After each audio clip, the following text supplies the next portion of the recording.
안녕하십니까, 송선정입니다. 자, 이번 차시부터는 이제 특수 렌즈에 대해서 한번 알아보도록 하겠습니다. 특수 렌즈에 있어서 어떤 종류들을 저희가 알아볼 거냐면은 첫 번째로는 이제 고굴절률 렌즈인데요. 고굴절률 렌즈는 저희가 굴절률과 관련해가지고 이 고굴절률이 뭔가에 대해서 살펴보고 이 고굴절률의 의미에 대해서 살펴보면서 특징에 대해서 사실은 이미 알아봤었거든요. 근데 조금 더 세부적으로 이제 정리를 하는 시간이다라고 생각을 하시면 되겠습니다. 자, 그리고 두 번째로는 이제 비구면 렌즈에 대해서 살펴볼 텐데요. 지금 보시게 되면은 아스페릭 렌즈 되어 있잖아요. 그래서 렌즈 봉투에도 보면 이제 구면은 이제 SP 이렇게 스페릭 렌즈라고 해서 SP로 표기가 되어 있는데 아스페릭해서 비구면 이렇게 따로 표기가 되어 있는 것을 확인하실 수가 있으세요. 그 뭐 조제 가공이나 이런 거 하실 때 렌즈 봉투를 한번 보시게 되면 이런 내용들이 다 적혀 있거든요. 자, 그러면 이제 비구면 렌즈는 이제 쉽게 얘기해서 렌즈 자체가 이제 렌즈 전면, 후면 이렇게 되어 있는 렌즈의 이 곡면에 따른 굴절력에 따라서 전체 굴절력이 결정이 되는데 이제 기본적으로는 이 곡면이 하나잖아요. 그러니까 구면이잖아요. 근데 이 구면의 형태 때문에 발생되는 여러 가지 이제 수차 그래서 결과적으로는 상의 선명도 뭐 이런데 이제 저희가 봤었을 때 어떤 광학적으로 좋지 못한 영향들을 받을 수가 있어요. 그래서 그런 부분을 갖다 조금 해소하고자 나온 렌즈의 형태가 비구면 렌즈예요. 그래서 옵션 사항입니다. 그래서 특별히 뭐 안경원에 가셔가지고 렌즈를 선택을 하실 때 특별한 설명이 없으면은 구면 렌즈다라고 생각을 하시면 되시고 뭔가 이제 부수적으로 렌즈의 선명도라든지 아니면은 뭐 왜곡 현상을 줄인다든지 여러 가지 어떤 기능적인 부분을 설명을 하면서 따로 이제 이 비구면 렌즈는 설명이 될 거예요. 그래서 설계 부분에 있어서 조금 달리하는 렌즈 형태이다 보니까 그래서 이 비구면 렌즈는 어떤 설계법을 가지고 이제 만들어지는지 그래서 우리가 얻을 수 있는 이점이 무엇인지 이런 거에 대해서 한번 살펴보도록 하겠습니다. 자, 그 다음에 이제 감각 렌즈. 요즘 들어서 감각 렌즈 굉장히 많이 쓰시더라고요. 이제 감각 렌즈, 포토크로믹 렌즈, 라고 얘기를 하는데 조각 렌즈라고도 얘기를 하고요. 근데 이제 일반적으로는 변색 렌즈로 주로 알고 계신 것 같아요. 변색 렌즈. 사실 변색 렌즈란 말은 잘못된 표현이거든요. 왜냐면 색깔이 변하는 건 아니고 사실 얘가 이제 외부에 보통 나갔을 때 자외선에 노출이 됐었을 때 자외선에 의해서 색깔이 이제 짙어지는 거예요. 그래서 자외선이 없다. 뭐 보통 실내에 들어오게 되면은 자외선이 일부 있긴 하지만 이제 외부만큼 많지 않으니까 자외선이 차단이 됐었을 때 색이 다시금 이제 원래 안경처럼 투명해지고 이런 식으로 왔다 갔다 빛에 따라서 이제 성질이 좀 변하는 광호 변성 작용에 의해서 이제 그런 이제 현상이 나타나는 그런 렌즈가 감각 렌즈거든요. 그래서 이 렌즈는 이제 어떤 사람이 쓰면 좋을지, 어떤 이점이 있는지, 어떻게 만드는지 이제 이런 것들에 대해서 한번 또 살펴보도록 하겠습니다. 자, 그 다음에 이제 평각 렌즈. 평각 렌즈는 많이 들어보셨을 거고, 딱 평각 렌즈 하면 낚시 떠오르실 거예요. 그러면은, 낚시할 때, 눈부심이 굉장히 많을 때, 효과적으로 눈부심을 차단할 수 있겠다. 이 정도는 딱 이해를 하고 계실 건데, 실제 이 평각 렌즈가 어떤 상황에서 쓰면은 가장 효과적인 렌즈인지에 대해서도 한번 살펴보려고 해요. 물론 낚시에는 낚시하시는 분들한테 너무너무 좋은 필수적인 렌즈이기는 합니다. 근데 이제 과연 이것이 이제 눈부심을 감소시켜주는 렌즈이긴 한데 우리가 일상적으로 생활할 때 꼭 필요한 렌즈일지 그런 것들에 대해서도 한번 이제 생각해 보도록 할게요. 하고 마지막으로 이제 컬러 렌즈에 대해서 살펴볼 텐데 컬러 렌즈는 그냥 말 그대로 색이 들어있는 렌즈죠. 이제 대표적으로는 선글라스가 될 테고요. 그거 말고도 요즘에는 굉장히 옅은 컬러로 이제 항상 상시에 그냥 안경에다가 아주 옅은 컬러의 농도를 넣어가지고 쓰시는 분들도 굉장히 많아요. 왜냐면은 뭐 눈부심을 많이 여러 가지 원인에 의해서 눈부심을 많이 호소하는 경우들이 많고 뭐 라식 수술 후에도 그렇고 또 눈물 막 눈이 건조한 경우에도 그렇고 여러 가지 질환과 관련해서 눈부심이 동반되기도 하고 그렇기 때문에 진한 컬러는 그래도 이제 눈에 조금 자극이 될 수 있기 때문에 뭐 가장 이제 옅은 컬러 보통 한 10에서 15% 정도의 컬러를 갖다가 내가 느낄 때 가장 편안하게 느끼는 컬러 그런 것들 넣어가지고 쓰시기도 하거든요. 그래서 이제 이 컬러 렌즈에 대해서도 한번 좀 살펴볼 거고 그리고 이제 컬러를 선택을 할 때 사실 주관적으로 편하다라고 느끼는 색감을 선택하는 경우도 있는데 실제 이 컬러 렌즈 같은 경우에 컬러에 의해서 이 파장대 이제 있어가지고 이렇게 가시광선 영역 파장대에서 색깔별로 이렇게 렌즈 자체가 흡수하는 그 파장대가 좀 다르거든요. 그래서 어떤 컬러가 어떤 상황에서 조금 더 적합할지 이런 것들에 대해서 조금 객관적인 지표를 가지고 한번 선택해 볼 수 있도록 그렇게 알아보는 시간을 가져보도록 하겠습니다. 그래서 이런 이제 특수한 목적으로 사용되는 다양한 렌즈에 대해서 알아보도록 하겠습니다. 먼저 이제 렌즈가 왜 렌즈인지 혹시 알고 계셨을까요? 이 렌즈의 어원을 살펴보면은 이게 렌틸콩이에요. 이 렌틸콩 드셔보셨어요? 저희는 요즘 들어가지고 알아가지고 밥에다가 올려 먹는데 이제 건강에 좋다 해가지고 뭐 여러 가지 당 수치도 낮추고 뭐 그렇다 해가지고 먹는데 이 렌틸콩의 형태 처럼 렌즈가 생겼다라고 해가지고 이제 볼록 렌즈의 형태죠 사실은. 그래서 이제 렌즈라고 하는 이름이 붙었다고 합니다. 그래서 이제 보시면 이제 조금 재밌을 것 같아서 한번 사진을 가져와 봤고 근데 이제 렌즈의 형태는 이런 볼록 렌즈의 형태만 가지고 있지는 않잖아요. 그리고 실제 볼록 렌즈도 이런 형태가 아니라 양볼록 렌즈의 형태가 아니라 메니스커스형이잖아요. 그죠? 메니스커스형이라 가지고 그런 렌즈의 형태와 관련한 부분에 대해서도 한번 저희가 생각해 보는 시간을 가져보도록 하겠습니다. 자, 지금 렌즈 같은 경우에는 우리가 안경 렌즈를 사용하는 목적은 렌즈를 통해서 어떤 우리 눈에 있어서는 부족한 불절력을 더 더해주기도 하고 아니면 과한 부분을 빼주기도 하는 그런 목적으로 사용을 하는 거죠. 그래서 실제 렌즈를 사용을 하게 되면은 이 빛이 렌즈에 입사한 후에 빛의 경로가 바뀝니다. 뭐 수렴하기도 하고요. 아니면 발산하기도 하고요. 근데 이런 부분들은 렌즈의 형태에 의해서 결정이 되는 부분이죠. 그죠? 이게 이제 전체적으로 볼록 렌즈의 형태로 생겼는지 아니면 오목 렌즈의 형태로 생겼는지 그 형태적인 부분에 의해서 굴절력이 그러니까 렌즈가 이렇게 이제 수렴할 수도 있고 아니면은 이제 발산할 수도 있고 근데 수렴하는 정도나 발산하는 정도의 힘을 이제 굴절력이라고 하잖아요. 버전스라고 이야기를 하죠. 얼마만큼 이 광로를 빛의 경로를 변경해 줄 수 있는가 이것을 이제 버전스라고 저희가 표현을 해주는 거죠. 그 값 자체를. 그래서 이렇게 이제 평행광선속이 들어왔었을 때 렌즈를 통과한 후에 이 평행광선속이 원래 자기가 가던 이 그 빛의 그 경로가 아니라 모이든지 아니면은 이렇게 벌어지든지 이런지 경로가 바뀌어 버리는 거죠. 근데 바뀌는데 얼마만큼 바뀌어졌느냐 이걸 갖다가 이 버전수로 나타내는 겁니다. 그래서 버전수로 나타냈었을 때는 렌즈를 통과한 후에 초점까지의 그 거리 값을 갖다가 가지고 거리분의 1로서 이 디옵터 값을 이제 나타내게 되는 거죠. 자, 그런데 지금 형태를 보시게 되면은 저희가 사실 흔히 보는 안경 렌즈의 형태는 지금 어떤 걸까요? 어떤 걸까요? 지금 보고 계신 것 중에 지금 빨갛게 표시되어 있는 이런 메니스커스형을 보셨을 거예요. 근데 실제 지금 보고 계신 뭐 플러스 렌즈에서는 이렇게 양 볼록 렌즈 바이 컨벡스로도 만들 수가 있고 아니면 한쪽 면은 플라노로 하고 한쪽 면만 볼록 렌즈 값을 그러니까 플러스 렌즈의 굴절력을 가지게끔 이런 식으로 플라노 컨벡스로도 만들 수가 있어요. 그렇지만 안경 렌즈에서는 이런 메니스커스형을 선택을 하고 있는 거죠. 마찬가지로 오목 렌즈에 있어서도 이렇게 바이 컨케이브로도 할 수 있고 플라노 컨케이브로도 할 수 있지만 저희 안경 렌즈는 이런 이제 메니스커스형을 가지고 있단 말이에요. 자, 이렇게 만드는 이유는 뭘까요? 자, 요렇게도 할 수 있고 요렇게도 할 수 있는데 요런 형태를 띠는 이유 한번 이제 살펴보시게 되면은 예를 들어 가지고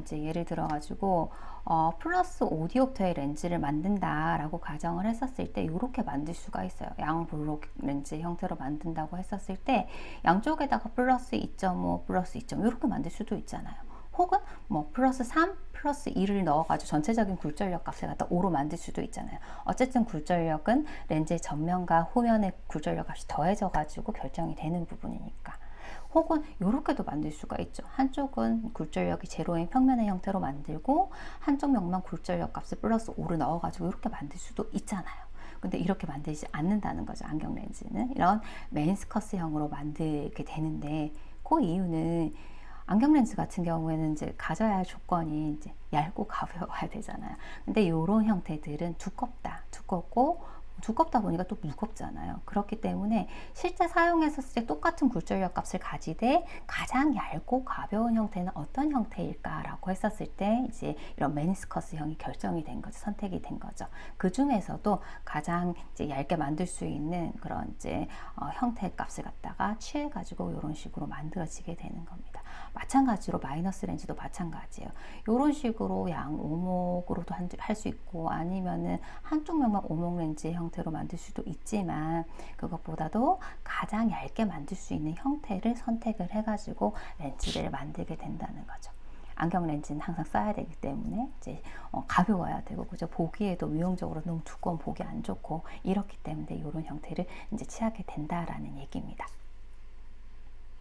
자, 그러면 이제 이 고굴절 렌즈에 대해서 한번 알아보도록 하겠습니다. 자, 그러면 이제 안경 렌즈에 있어서 굉장히 중요한 부분이 얇고 가볍고, 그죠? 그리고 과학적인 부분은 이제 뭐 기본적으로 만족을 해야 되겠지만, 그래서 가능하면 좀 얇으면 좋겠다, 가벼우면 좋겠다라고 하는 부분이잖아요. 그래서 이제 나온 게 똑같은 굴절력의 렌즈인데 조금 더 얇게 할 수 있게끔 고안이 된 게 고굴절률 렌즈, 굴절률 높은 걸 선택을 하면 조금 더 얇게 쓸 수 있으니까. 그래서 고굴절률 렌즈, 굴절률 높은 렌즈를 선택하는 이유는 조금 더 얇게 이제 사용을 할 수 있다라는 부분이에요. 근데 저희가 이제 굴절률과의 어떤 관계에 대해서 여러 가지 생각해 봤을 때 실제 굴절률이 높은 이 렌즈 같은 경우에는 얇게 되는 건 맞아요. 맞는데 실제적으로 우리가 느끼기에 얇다라고 느껴지는 부분이 마이너스 렌즈 같은 경우에는 이런 오목 메니스커스형이잖아요.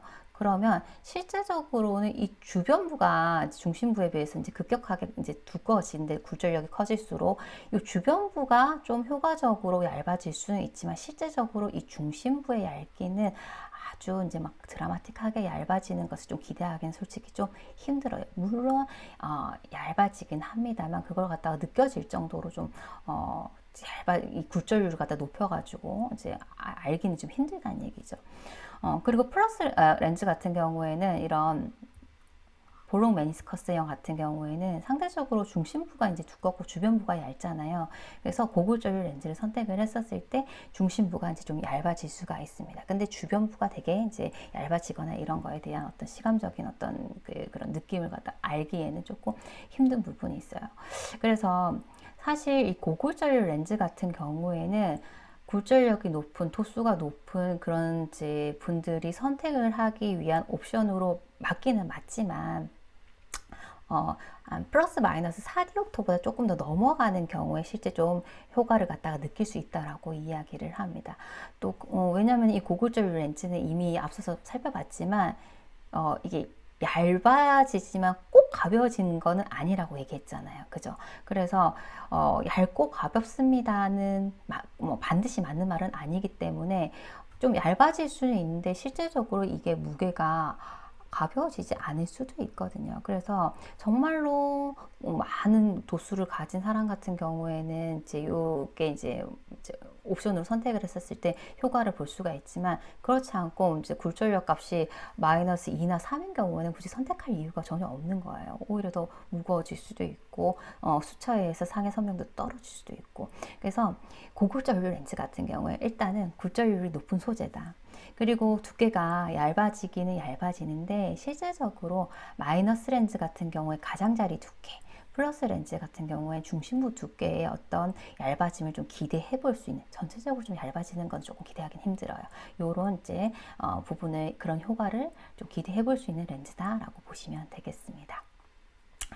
자, 그리고 이제 플라스틱 렌즈랑 유리 렌즈랑 굴절률을 높이기에 사용된 재료들이 굉장히 많긴 하지만 대표적으로 플라스틱 렌즈의 굴절률을 높이기 위해서 사용되는 재료로는 대표적으로 알리에스터, 폴리이소시아네이트, 폴리디올 이 세 가지 정도 이제 기억을 해주시면 좋겠고, 그 다음에 유리 렌즈에 있어서도 뭐 크라운 유리에다가 산화납을 넣어가지고 플린트 유리를 만들었을 때 굴절률이 높아졌잖아요. 그렇게 납이라든지 실리콘이라든지 티타늄, 바륨 이런 것들을 넣어가지고 굴절률을 높이기 위해서 사용이 됩니다. 그래서 이런 것들이 굴절률을 높이기 위한 이제 그런 물질이다라고 요 이제 대표적인 것들은 조금 기억을 해주시면 좋겠습니다. 자, 고굴절률 렌즈와 관련해가지고 굴절력이 높은 안경, 그러니까 도수가 높은 거, 시력이 안 좋아가지고 이런 안경을 사용하게 되면은 어떤 불편한 점이 있는가, 어떤 문제점이 발생을 하는가 한번 살펴보게 되면 일단 두꺼워지잖아요. 렌즈 두꺼워질 거고, 그죠? 두꺼워지는데 어떻게 마이너스 렌즈 같은 경우는 주변부가 이제 이렇게 막 현저하게 두꺼워지죠, 그죠? 사실은 사실 그래서 안경 테일을 갖다 작게 하는 게 제일 좋은 선택 방법이긴 하거든요. 그죠? 주변부가 이렇게 깎여지니까. 근데 이제 그런 걸 갖다 또 아는데 또 위험적인 부분에 있어서 또 선택을 안 하시기도 하니까요. 어쨌든 도수가 높아지게 되면은 마이너스 렌즈는 주변부가 현저하게 이렇게 두꺼워지는 것을 알 수가 있고요. 플러스 렌즈는 이제 중심부가 이렇게 현저하게 두꺼워지는 것을 보실 수가 있습니다. 그래서 일단 두꺼워진다라는 단점이 있고, 두꺼워지면서 일단 면적이 많이 들어가기 때문에 무거워질 수밖에 없겠죠. 이런 부분이 있고요. 이제 특히 마이너스 렌즈 같은 경우에 이런 거 옆에서 보셨을 거 되게 시력이 안 좋은 사람이 안경을 착용했었을 때 이런 식으로 이제 막 반사줄기가 이렇게 보이고 이제 삼각이 밖으로 튀어나오고 이제 그래서 그런 것들 갖다 좀 가려주려고 렌즈 안경 테를 좀 두꺼운 걸 선택을 하기도 하잖아요. 근데 또 워낙 도수가 높은 경우에는 이제 이런 형태로 나올 수밖에 없죠. 그래서 이제 지금 이제 요런 이렇게 만들어진 테 같은 경우에는 뭐 중삼각이나 고삼각을 이용을 해가지고 이런 식으로 세웠기 때문에 면이 많다 보니까 반사줄기가 이런 식으로 나타나거든요. 그래서 이런 반사줄기가 너무 싫다 하면은 차라리 이제 평면 형태로 된 그런 이제 이렇게 깎여지는 평삼각으로 깎여지는 걸 선택을 하면 되는데 또 그것 역시 이제 두께가 바로 드러나 버리니까 또 그런 문제점도 있고, 그래서 이제 이 반사줄기 때문에 약간 이렇게 뱅글뱅글 돌아 보이는 그런 이제 미용적으로 안 좋은 그런 효과가 나타날 수도 있죠, 그죠? 그래서 이런 것도 좀 안 좋다. 남들이 봤었을 때 좀 보기가 안 좋다, 그죠? 그렇고, 그리고 이제 뭐 옆에 있으니까 요걸 먼저 한번 봐볼까요? 그리고 지금 이제 요 사진 같은 경우에는 이제 마이너스 렌즈, 그러니까 근시죠. 그래가지고 도수가 많이 높은 것 같아요. 지금 사진으로 봤었을 때. 그래서 이렇게 봤었을 때 실제 이 사람의 얼굴 여기 그 윤곽은 이쪽인데 안경을 통해서 보게 되면은 안경 배울 때문에 축소가 돼가지고 여기 이제 라인 자체가 다르잖아요. 그죠? 많이 축소가 되어 보이는 거죠. 그래서 이런 것도 좀 보기가 안 좋더라. 그래서 이런 부분도 좀 안 좋고, 또 착용하는 사람의 입장에서 봤었을 때도 실제 이제 안경 렌즈 같은 경우에는 기본 구면의 형태로 생겼고, 이제 인점했었을 때 이 중심에 실제적으로 원하는 도수가 들어있다라고 말씀을 드렸어요. 내가 뭐 마이너스 3디옵터 렌즈다. 그렇지만 이게 이제 구면이다 보니까 중심부랑 주변부의 굴절력 값이 달라진다라고 말씀을 드렸어요. 주변부로 갈수록 마이너스 렌즈는 마이너스 값이 더더 커지고, 플러스 렌즈 같은 경우에도 플러스 도수가 더더 커지거든요. 그래서 중심만 딱 정확하게 들어있지 여기에서 이제 벗어나게 되면은 굴절력 값이 실제 내가 처방했었을 때 굴절력 값이 아니에요. 그러다 보니까 예를 들어 가지고 마이너스 렌즈 같은 경우에, 이런 마이너스 렌즈 같은 경우에는 지금 주변부로 갈수록 마이너스 굴절력이 커진다고 했잖아요. 그렇기 때문에 이렇게 축소되어 보이는 거죠. 이런 식으로. 그래서 실제는 이 이제 정사각형의 형태인데 이런 식으로 축소되어서 원래의 형태가 아니라 이런 왜곡된 형태로 이제 나타나는 거죠. 그래서 이렇게 된 형태를 가지고 술통 모양 같다라고 해서 술통형 왜곡이라고 얘기를 해요.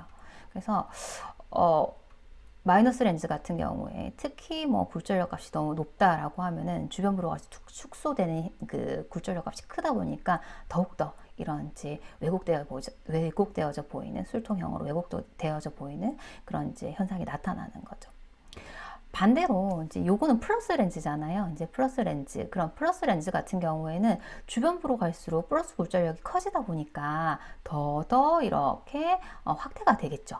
그죠? 그래서 실제는 이 정사각형의 형태인데 이 플러스 굴절력의 렌즈를 착용하고 봤었을 때는 이런 식으로 왜곡이 된 주변부로 가서 확대가 더 커져서 이런 식으로 왜곡이 된 이런 형태를 실패형이라고 하거든요. 그래서 실패형 왜곡이 나타난다. 그래서 굴절력 값을 이 큰 렌즈를 쓰면 쓸수록 이런 현상이 더 심하게 나타나는 거죠. 왜곡 현상 자체가. 그래서 좀 그런 부분에 있어서도 좀 단점이 있다. 근데 이제 이런 사실은 여러 가지 단점이 있는데 실제적으로 고굴절률 렌즈를 선택을 했었을 때 해결되는 부분이라고 하면은 요 정도는 해결이 됩니다. 요 정도는 해결이 되고, 요 정도도 어느 정도, 이제 마이너스 렌즈 같은 경우 주변부가 조금 얇아질 수 있으니까 어느 정도는 해결이 되지만, 요런 부분들은 사실 해결이 안 돼요. 요런 부분들은 해결이 안 됩니다. 그래서, 요런 부분들을 해결하기 위해서 나온 렌즈가 조금 이따가 배우시겠지만 비구면 렌즈라는 부분이에요. 그래서 비구면 렌즈 같은 경우에는 여기 있는 네 가지 모두를 다 감소시킬 수 있는 굉장히 효과적인 렌즈입니다. 자, 그래서 다시 한번 정리를 해보면 고굴절률 렌즈 같은 경우에는 굴절률을 높여서 렌즈 두께를 얇게 한 렌즈의 형태로 굴절력이 높은 안경을 착용하는 사람 같은 경우에 이렇게 마이너스 렌즈는 주변부의 두께를, 플러스 렌즈는 중심부의 두께의 어떤 경감을 좀 기대해 볼 수가 있고, 반사줄기 같은 거, 이런 것들 좀 줄일 수 있게끔 좀 도움을 받을 수 있는 렌즈입니다. 그죠? 이런 것들 오른편에 있는 부분 해결이 안 되고요. 그렇게 이제 그런 목적으로 사용하는 렌즈다라고 보시면 되겠습니다. 이제 고골절 렌즈의 특징에 대해서 한번 정리를 해볼게요. 사실은 요거는 이제 앞서서 저희가 굴절과 그 여러 가지 관계한 어떤 성질들에 대해서 그 연관성에서 알아봐서 대략적으로 내용을 알고 계실 거라고 생각이 듭니다. 일단 고굴절률 렌즈라고 하는 것은 굴절률이 높다 라는 거 알고 계시고요. 그리고 지금 굴절률 1.6 이상이다라고 했는데 이거는 플라스틱 렌즈 기준에서의 고굴절률의 어떤 기준값이 되겠습니다. 유리 렌즈는 좀 다르죠, 그죠? 이제 생산되는 굴절률의 범위가 좀 더 넓으니까요. 자, 그리고 굴절률이 높아지게 되면 필연적으로 아배수는 낮아질 수밖에 없고 분산능은 커진다라고 말씀을 드렸습니다. 그래서 굴절률이 높은 이런 고굴절률 렌즈는 분산능이 커지기 때문에 상의 선명도가 떨어질 수밖에 없다 라고 말씀을 드렸어요. 그래서 고굴절률 렌즈는 과학적으로 그닥 좋은 렌즈는 아닙니다. 자, 그래서 아배수가 낮다, 색분산이 크다. 자, 그리고 이제 고굴절률 렌즈, 굴절률이 높다라는 것 자체가 굉장히 미란 물질이었잖아요. 미란 물질. 그렇기 때문에 고굴절률 렌즈는 이제 그 저굴절률 렌즈랑 비교했을 때 동일 면적에 대해서는 보다 더 밀도가 높다, 비중이 높다, 무겁다라고 보셔야 되겠습니다. 그렇죠? 그렇고, 그리고 형태적인 부분을 한번 살펴보실 텐데, 지금 밑에 그림을 보시게 되면은, 요거는 그냥 일반 뭐 중굴절, 저굴절의 렌즈이고, 요거는 고굴절률의 렌즈예요. 요거는 굉장히 드라마틱하게 보이기 위해서 차이를 굉장히 많이 낸 거긴 한데, 어쨌든 그 형태를 좀 살펴보시면 굴절률이 낮은 렌즈 같은 경우에는 두껍기도 하지만 약간 볼록한 형태예요. 반면에 굴절률이 높은 렌즈는 똑같은 굴절력이지만 형태 자체가 이렇게 약간 납작한 평평한 형태를 가지고 있는 것을 확인하실 수가 있어요. 요거를 이제 식으로도 한번 저희가 계산을 통해서도 확인을 해볼 수가 있는데, 지금 뭐 요건 한번 시간 나실 때 계산을 해보시면 될 것 같기는 합니다. 뭐 예를 들어 가지고 굴절률이 1.498인 CR 렌즈랑 굴절률이 1.76인 이제 요건 초고굴절이죠. 요 두 가지의 굴절률 값을 갖는 이 렌즈를 가지고 똑같이 6디옵터 굴절력을 갖는 렌즈를 만들 때 두 렌즈의 곡률 반경값을 한번 비교해 보자 라고 했어요. 요거는 명굴절력식 있잖아요. D는 R분의 n-1 이렇게 해가지고 하는 이제 굴절율 구하는 식을 갖다가 이렇게 변형을 해서 구해 보시면 되겠고, 지금 미리로 구하려고 1000을 곱해준 거예요. 그래서 지금 보시게 되면 이제 D가 이렇게 가고 R이 이리로 간 거죠, 그죠? 그리고 굴절율 값에 지금 1.498 그리고 1.76이 들어간 거고, 이거 가능하시겠죠? 그래서 계산을 해보게 되면은 이렇게 CR39로 플러스 6디옵터의 렌즈를 만든다라고 했었을 때 만들어지는 렌즈의 그 형태에 있어서 곡률 반경값은 83mm 나올 겁니다. 83mm 곡률 반경이요. 자, 반면에 1.76으로 만든다라고 했었을 때는 127mm거든요. 곡률 반경값이요. 그러면 곡률 반경값이 상대적으로 짧고 얘가 더 길잖아요. 그러면 얘가 길다라는 것은 좀 평평한 형태의 면이 만들어진다라는 얘기죠. 그죠? 곡률 반경값이 크니까요. 그죠? 그래서 이렇게 굴절율이 다른 재질을 가지고 똑같은 굴절력을 만들었었을 때 그 형태 자체가 굴절율이 높을수록 약간 평평한, 그래서 커브가 얕은 그런 형태로 만들어진다는 것을 이렇게 넣어서도 확인해 볼 수가 있고, 눈으로도 이렇게 한번 확인해 보실 수가 있습니다. 자, 그리고 얇은 거 확인되시고요.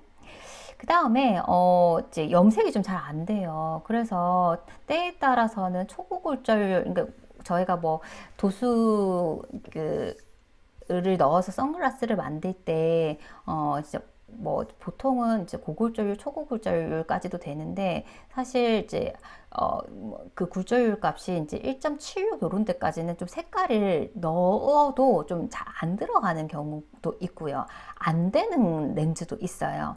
왜냐면은 이 고골절율 자체가 내부의 그 구성 자체가 굉장히 밀한 물질이다 보니까 염료 착색법을 이용을 해가지고 이렇게 착색을 하잖아요. 근데 염료가 들어갈 자리가 없는 거죠. 그래서 착색이 잘 안 돼요. 그래서 좀 염색이 잘 안 된다는 부분도 이제 특징이다라고 보시면 되겠습니다. 자, 그리고 반사율에 대해서는 앞서도 저희가 살펴봤었죠. 그래서 반사율은 굴절율과 관계를 직접적으로 하는데, 굴절율이 높을수록 반사율이 커지고, 그렇기 때문에 투과율이 낮아진다라는 것도 저희가 살펴봤습니다. 그렇기 때문에 투과율이 낮아지게 되면 실질적으로 우리가 느끼는 것은 상이 어둡다라고 느끼는 거잖아요. 그래서 그냥 시력 보정용 그냥 안경은 가능하면은 투명하고 밝게 이렇게 써야 되는데 어두우면 안 되죠. 그래서 이런 이제 반사를 갖다 줄이기 위한 코팅이 이제 필수적이죠. 고굴절율 렌즈는 반드시 해서 투과율을 좀 높일 수 있게끔 해야 됩니다.